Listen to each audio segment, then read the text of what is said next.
Ce cours, je le dédie à la mémoire de ma mère, Zichrona Livracha, Imi Morati, Léa Bat Moshe Yitzhak, dont c'est l'anniversaire cette semaine, l'anniversaire du décès. Elle avait naturellement rejoint le Rav Kapel, le rabbin français parmi les chefs de la résistance juive, pendant la Seconde Guerre mondiale.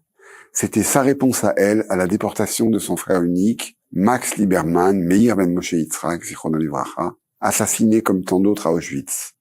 Elle nous étonnait en nous racontant comment les combattants, elle ne s'incluait pas dans ce terme, elle considérait son rôle comme un rôle mineur.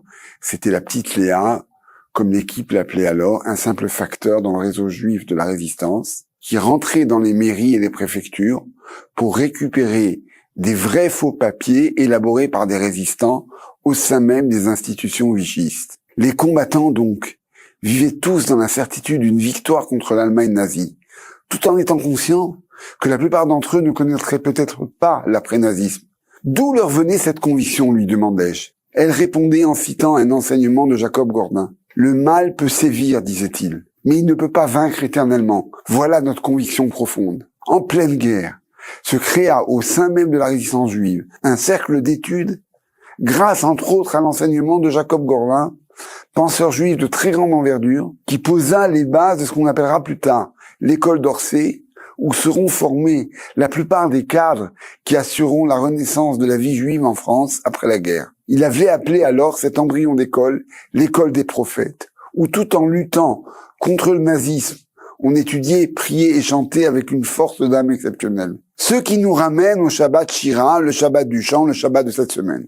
Les 210 années de l'esclavage avaient réussi à étouffer toutes les formes d'expression. Le Midrash va jusqu'à dire que le maître du monde lui-même s'était tu, shtikat adibour, silence de la parole. Ils paraissaient avoir perdu leur qualité de parlant pour appartenir désormais au règne du domaine, du silence minéral. Le règne muet de l'ordre inhumain, de la hiérarchie idolâtre.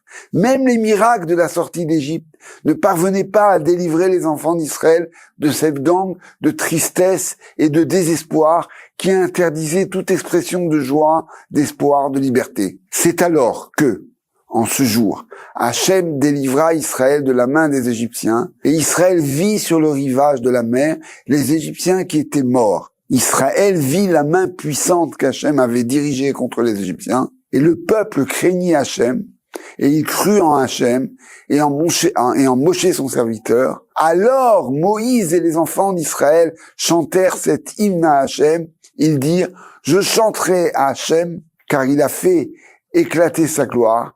Il a précipité dans la mer le cheval et son cavalier. La véritable délivrance d'Israël n'apparaît qu'après l'ouverture de la mer Rouge. Tant que l'oppresseur peut encore inspirer de la crainte, l'oppression continue. Certes, l'armée de Pharaon a bien été noyée au milieu des flots.